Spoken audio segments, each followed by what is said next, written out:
Iniciamos nuestro resumen diario sobre los acontecimientos más importantes de la actual guerra entre Rusia y Ucrania, reportando lo acontece en Kurakovo, donde el ejército ruso sigue cubriendo y tomando control de este territorio estratégico.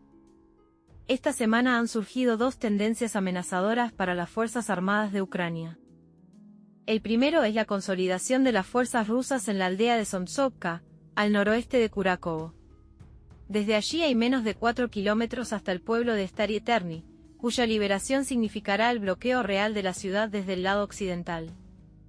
Además, como escribe un militante ucraniano con el distintivo de llamada Muchnoy, llegar a las alturas al sur de Somsovka complicará la situación en Kurakovo en su conjunto.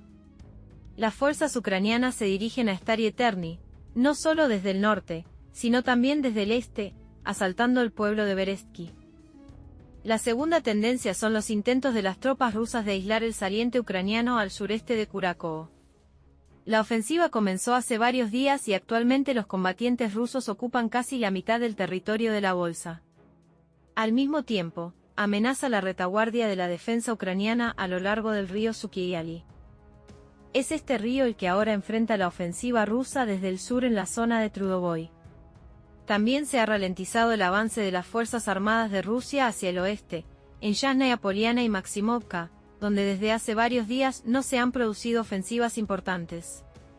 Todo esto está relacionado con la necesidad de aumentar las reservas. La dirección sur, hacia las aldeas de Razliv y Constantinopla, era y sigue siendo potencialmente la más amenazadora para Ucrania, ya que podría bloquear a todo el grupo Kurakovskaya de las Fuerzas Armadas de Ucrania desde el oeste. La ruta desde Kurakovo, por la que se abastece la ciudad, ya está bajo ataque directo de la artillería rusa. Quedan 6 y 9 kilómetros para llegar desde el norte y el sur respectivamente, con un alcance de artillería de 25 a 30 kilómetros. El avance de las fuerzas rusas en la ruta es más bien una cuestión de tiempo, dado que las tropas rusas se acercan a ella desde diferentes direcciones.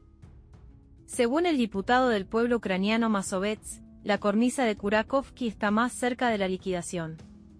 Sin embargo, esto no significa en absoluto que esto vaya a suceder sin falta, añadió Mazovets. Desde Donetsk reportan sobre la toma de control por parte del ejército ruso de la aldea de Volchenka. La toma de control de esta localidad se debe al esfuerzo activo de las unidades del Grupo de Combate Centro, como informó el Ministerio de Defensa de la Federación de Rusia.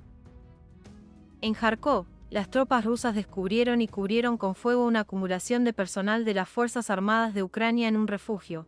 Se informa que la tripulación del lanzallamas pesado TOS-1 Azov-Sepek, del Grupo de Tropas Norte, atacó el refugio de militantes ucranianos con munición termobárica, como resultado de lo cual el personal ucraniano fue destruido.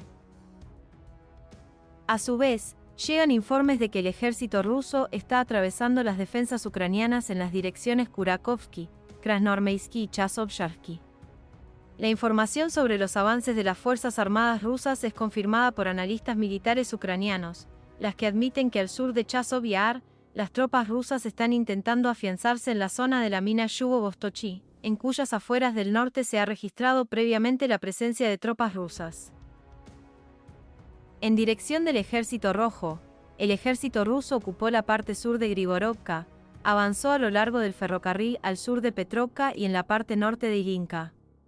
Al sur de Novoalexeyevka, las tropas rusas avanzaron a lo largo del cinturón forestal hasta una profundidad de 1,05 kilómetros y continúan avanzando en dirección oeste. En dirección Kurakovo, en la parte oriental, comenzaron las batallas urbanas en la parte oriental de las calles Stancionaya y Kazatskaya. Al este de Kurakovo, al sur de Maximilianovka, al oeste de Poveda y al norte de Konstantinovka, los rusos avanzaron en un área de hasta 11,3 kilómetros de ancho hasta una profundidad de hasta 3,25 kilómetros. Mientras que, según nuevos datos desde el frente de batallas, las Fuerzas Armadas de Ucrania lanzaron 84 vehículos aéreos no tripulados kamikazes contra Rusia. El Ministerio de Defensa ruso informó de un ataque masivo nocturno y matutino por parte de las Fuerzas Armadas de Ucrania contra objetivos civiles utilizando 84 vehículos aéreos no tripulados.